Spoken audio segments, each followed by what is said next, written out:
سورہ ہجر کا آغاز ہے۔ سورہ ہجر مکی سورت ہے۔ ہجرت سے پہلے اس کا نزول ہوا۔ قرآن پاک کی ترتیب کے اعتبار سے اس کا نمبر 15 ہے، اور قرآن پاک نازل ہونے کے اعتبار سے اس کا نمبر 54 ہے، 54 ہے۔ اس میں 99 آیتیں ہیں اور 6 رکوع ہیں۔ قوم سمود جس علاقے میں رہتی تھی اس کا نام ہجر ہے۔ اس سورہ مبارکہ میں قوم سمود کا ذکر ہے اور ان کے علاقے کا ذکر ہے۔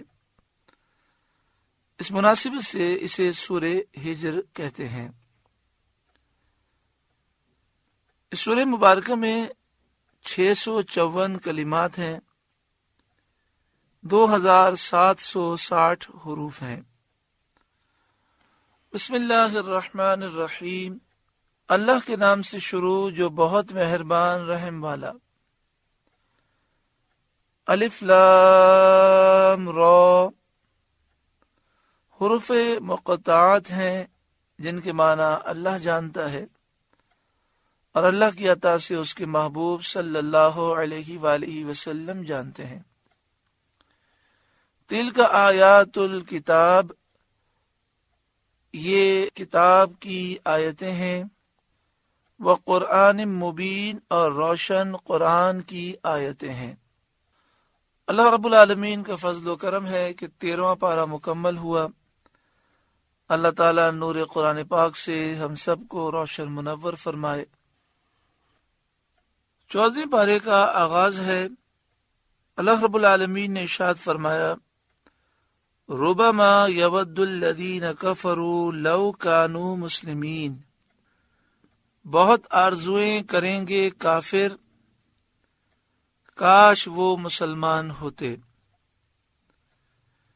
یعنی کافر بہت زیادہ تمنا کریں گے اور اسلام نہ لانے پر بہت زیادہ افسوس کریں گے۔ جب نزع کا وقت ہوگا، جب کافروں کی روح نکل رہی ہوگی، تو عذاب دیکھ کر وہ بہت آرزویں کریں گے کاش وہ مسلمان ہوتے،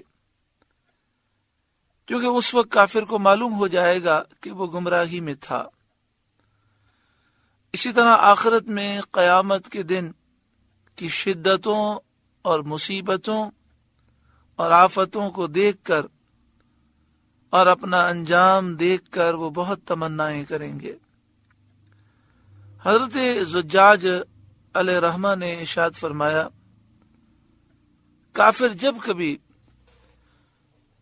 اپنے احوال عذاب اور مسلمانوں پر اللہ کی رحمت دیکھیں گے، ہر مرتبہ آرزویں کریں گے کہ کاش وہ اسلام لے آتے۔ جب وہ اپنے عذاب کے مقابلے میں مسلمانوں پر اللہ تعالیٰ کی رحمت دیکھیں گے تو انہیں بہت افسوس ہوگا۔ ذرہم یأکلوا ویتمتعوا، اے محبوب آپ انہیں چھوڑ دیں تاکہ وہ کھائیں اور استعمال کریں، یعنی دنیا کی لذتیں یہ استعمال کریں، کھائیں پیئیں جس طرح جانور کھاتے ہیں۔ وَيُلْهِهِمُ الْأَمَلُ، اور امید انہیں کھیل میں ڈالے، یعنی لمبی زندگی کی امیدیں، نعمتوں لذتوں کی امیدیں جس کے سبب وہ ایمان سے محروم ہیں، وہ امیدیں انہیں کھیل میں ڈالیں، برباد کریں۔ فسوف یعلمون، پس ان قریب وہ اپنا انجام جان لیں گے۔ اس میں تنبیہ یہ ہے کہ لمبی امیدوں میں گرفتار ہونا اور دنیا کی لذتوں کی تلاش میں غرق ہو جانا یہ ایماندار کی شان نہیں ہے۔ حضرت علی رضی اللہ تعالی عنہ نے فرمایا، لمبی امیدیں آخرت کو بھلاتی ہیں اور خواہشات کے پیچھے بھاگنا انسان کو حق سے روکتا ہے۔ آج مسلمانوں کا حال، ہمارا حال ہمارے سامنے ہے کہ لمبی لمبی امیدیں اور لذتوں کے پیچھے بھاگنے کی وجہ سے ہم نے اپنی زندگی کا اکثر حصہ برباد کر دیا۔ اللہ تعالی ہمیں زندگی کا مقصد حاصل کرنے کی توفیق عطا فرمائے۔ وَمَا أَهْلَكْنَا مِنْ قَرْيَةٍ إِلَّا وَلَهَا كِتَابٌ مَعْلُوم، اور جو بستی ہم نے ہلاک کی اس کا ایک جانا ہوا نوشتہ تھا، یعنی ہر بستی کے ہلاک ہونے کا ایک وقت مقرر تھا جو لوح محفوظ میں لکھا تھا۔ اسی مقررہ وقت پر، معین وقت پر وہ بستی ہلاک ہوئی۔ لہذا کافر اگر یہ سمجھتے ہیں کہ ہم اللہ تعالیٰ کی پکڑ سے باہر ہیں تو وہ ان کی نادانی ہے۔ انہیں ڈھیل اس لیے دی جا رہی ہے کہ ابھی ان کی ہلاکت کا وقت آیا نہیں۔ ما تسبق من امت اجلها وما یستأخرون، کوئی گروہ اپنے وعدے سے نہ آگے بڑھے نہ پیچھے ہٹے، یعنی جب ان کی ہلاکت کا وقت آتا ہے تو ایک سیکنڈ کی بھی پھر مہلت نہیں ملتی۔ وقالوا، اور وہ بولے، یعنی کفار مکہ نے کہا نبی اکرم صلی اللہ علیہ وآلہ وسلم سے، یا ایہا الذی نزل علیہ الذکر، کہ اے وہ جن پر قرآن اترا، انک لمجنون، بے شک تم مجنون ہو، نعوذ باللہ من ذالک۔ کافروں کا یہ کہنا تمسخر اور استہزاء کے طور پر تھا، یعنی وہ یہ جانتے تھے، حقیقت یہی ہے کہ یہ سچے نبی ہیں۔ وہ جانتے تھے کہ اللہ نے سب سے زیادہ عقل کامل اپنے محبوب کو عطا فرمائی۔ وہ حضور کی شان و عظمت کو جانتے تھے، صرف مذاق اڑانے کے لیے وہ اس طرح کہہ رکھے تھے، جیسا کہ فرعون نے حضرت موسیٰ علیہ السلام کی نسبت کہا تھا، ان رسولکم الذی ارسل الیکم لمجنون، بے شک تمہاری طرف جس رسول کو بھیجا گیا وہ ضرور مجنون ہے۔ حالانکہ فرعون جانتا تھا کہ موسیٰ علیہ السلام سچے ہیں، صرف لوگوں کو گمراہ کرنے کے لیے اور مذاق اڑانے کے لیے اس نے یہ بات کہی۔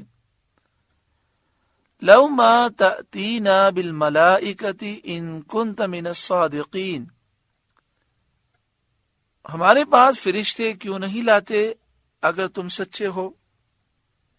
یعنی کافروں نے نبی اکرم صلی اللہ علیہ وآلہ وسلم سے کہا کہ اگر تم سچے ہو تو فرشتے کیوں نہیں لاتے جو آ کر تمہارے رسول ہونے کی گواہی دیں اور قرآن پاک کے اللہ کی کتاب ہونے کی گواہی دیں۔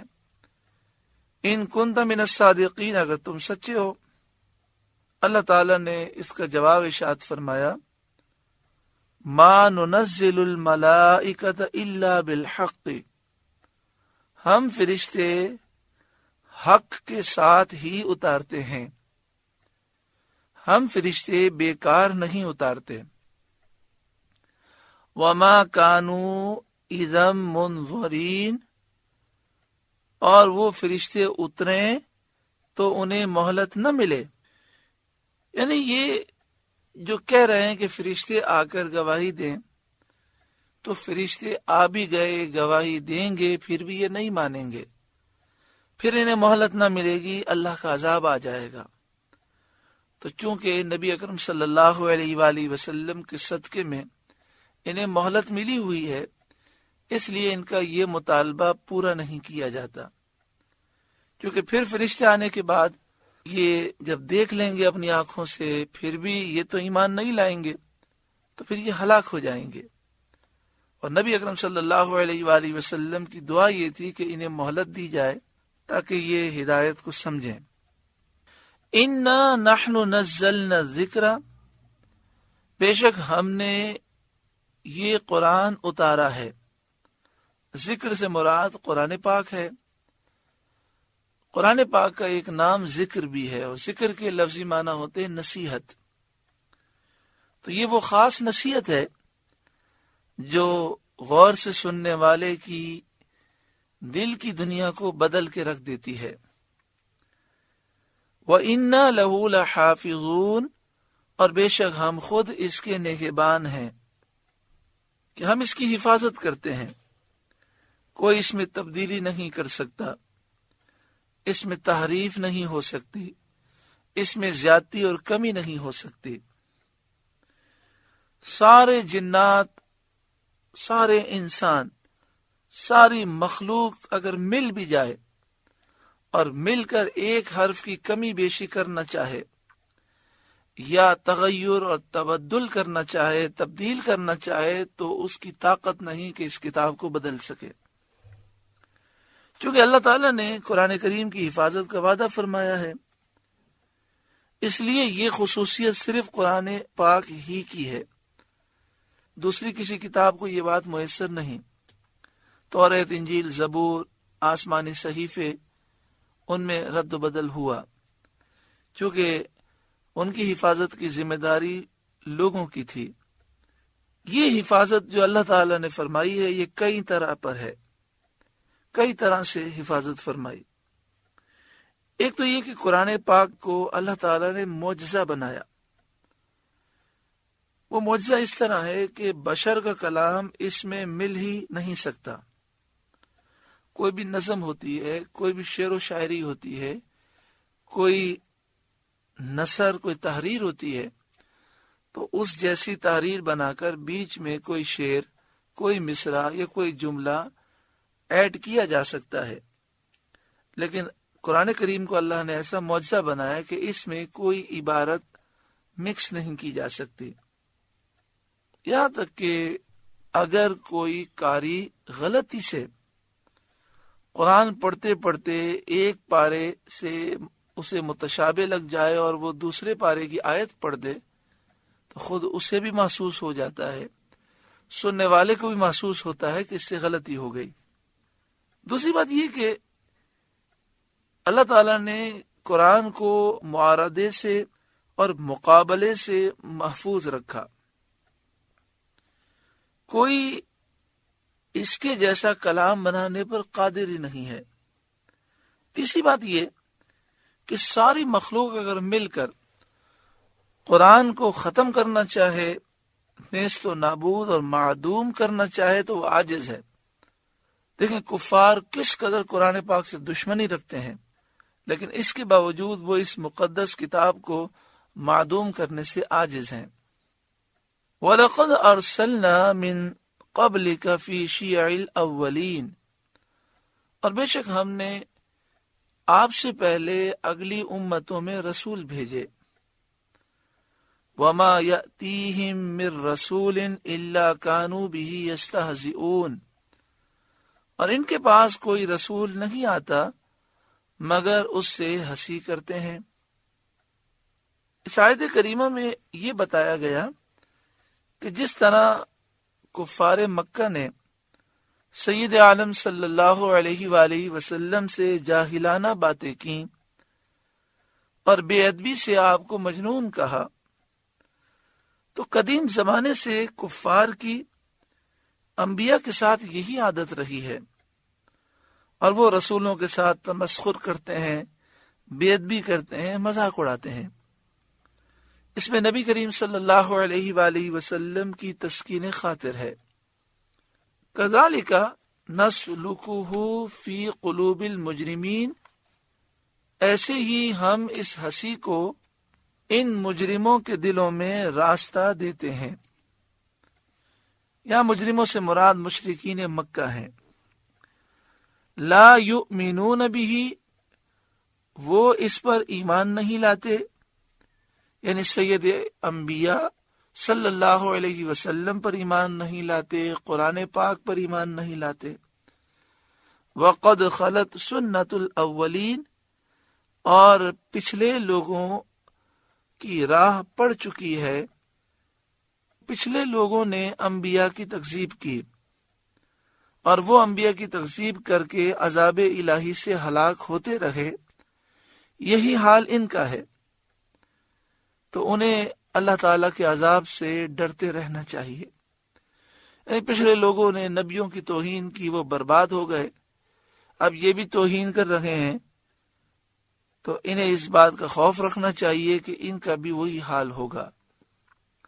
وَلَوْ فَتَحْنَا عَلَيْهِمْ بَابًا مِّنَ السَّمَاءِ، اور اگر ہم ان کے لیے آسمان میں کوئی دروازہ کھول دیں، فَظَلُّوا فِيهِ يَعْرُجُونَ، کہ دن کو اس میں چڑھتے، لَقَالُوا، جب بھی یہی کہتے، اِنَّمَا سُكِّرَتْ أَبْصَارُنَا، کہ ہماری نگاہ باندھ دی گئی ہے، بل نحن قوم مسحورون، بلکہ ہم پر جادو ہوا ہے۔